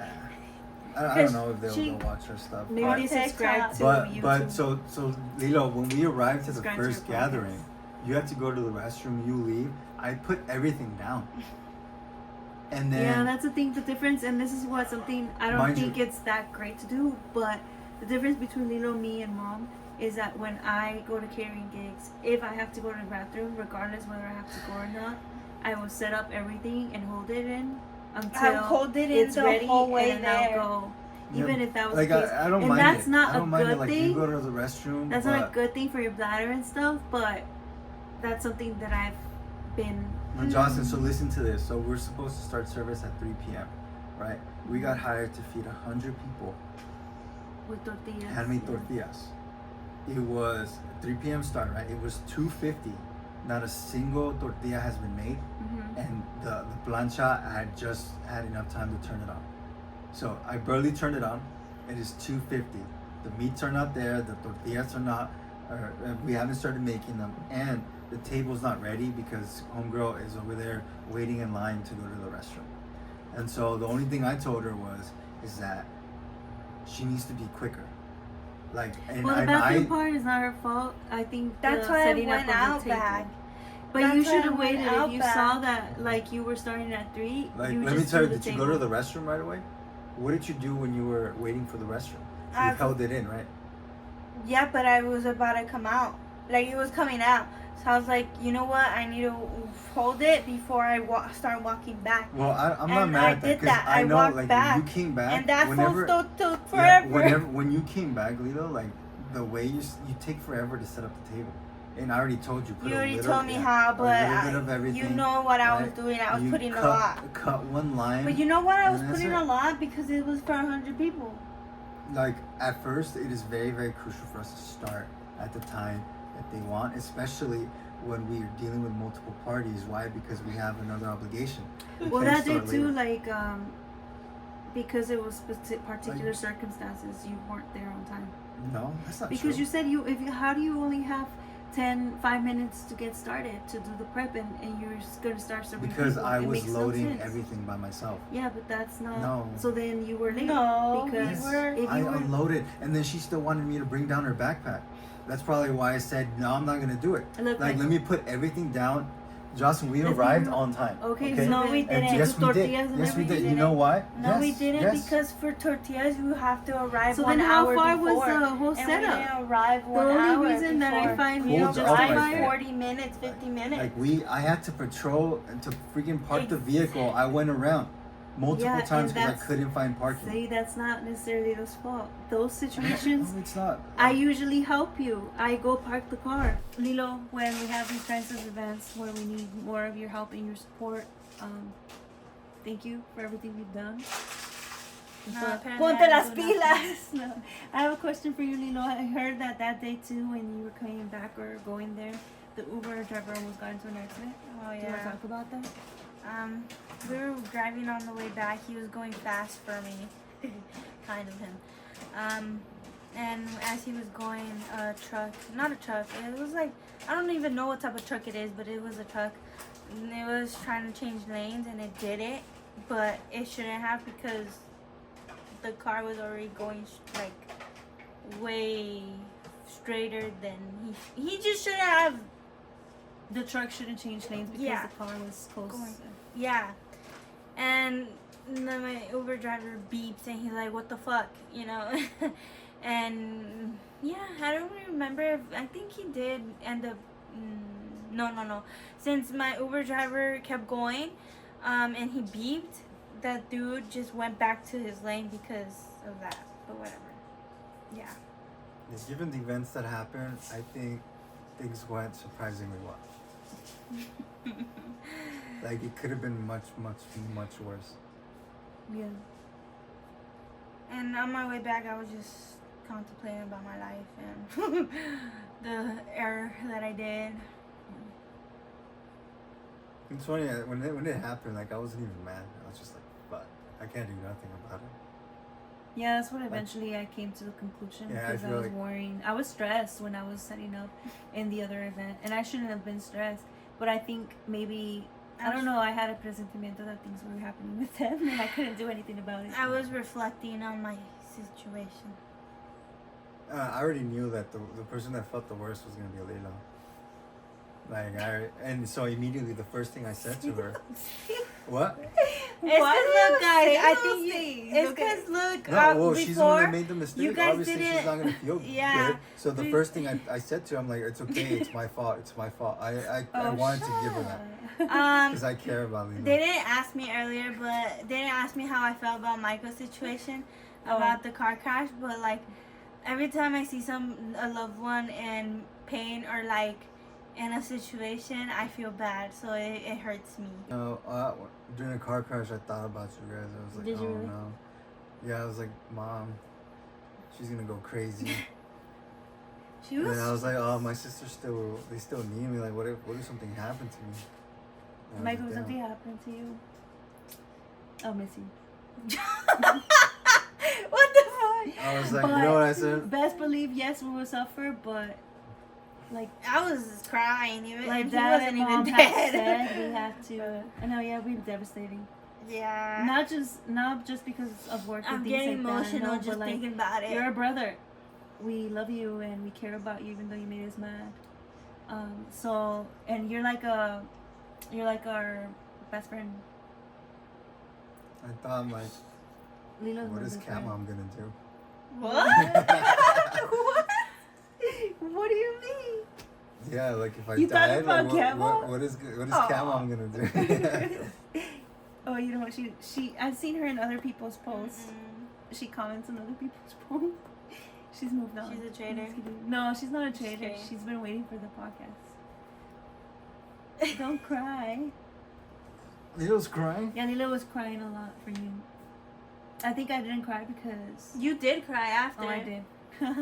I was stressed. But at the I'm not moment, stressed. I did it because I saw that he was still alive.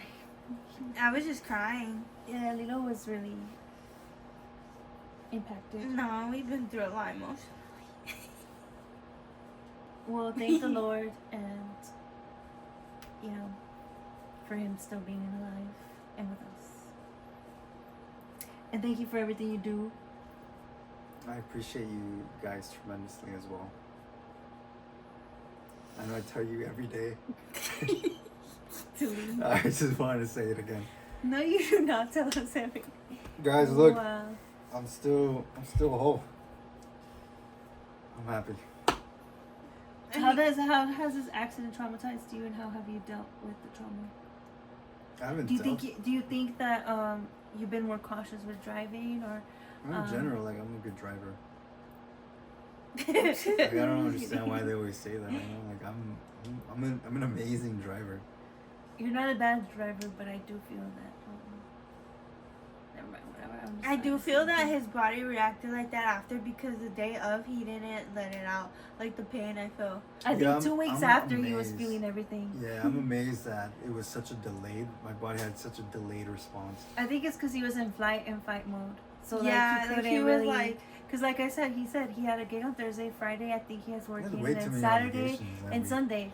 And so like we were also carless, and we were coming back from Mexico. So how about if we didn't make it back? You never know. And the thing is, we were also in Mexico because one of our uncles passed away, and we were supporting our cousin and aunt who were a huge support when our dad passed away. So I felt like, you know, we couldn't just abandon them. So my mom's like, we'll send you two for representation. But it wasn't that I didn't want to go. It was just because I knew we had responsibilities lined up that I didn't want to leave. But I felt like I also needed to be over there, or because my mom didn't go. If mom would have went, I would have stayed.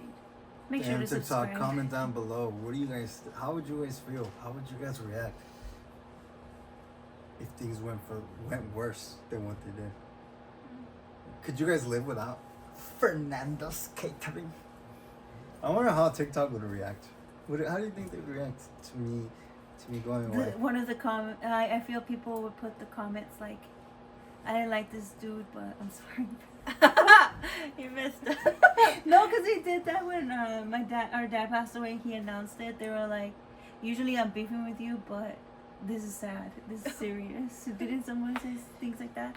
So I think, and then you'll probably get a lot of messages of people who admired or loved you and DM'd you, and then probably a lot of old friends and connections that are no longer in your life. Damn, I feel bad for the taco industry. What is gonna become of it without me? Well, thank the Lord, you're still around. I appreciate you guys so much for tuning in and watching this. Make sure to like, comment, subscribe. Let us know your thoughts.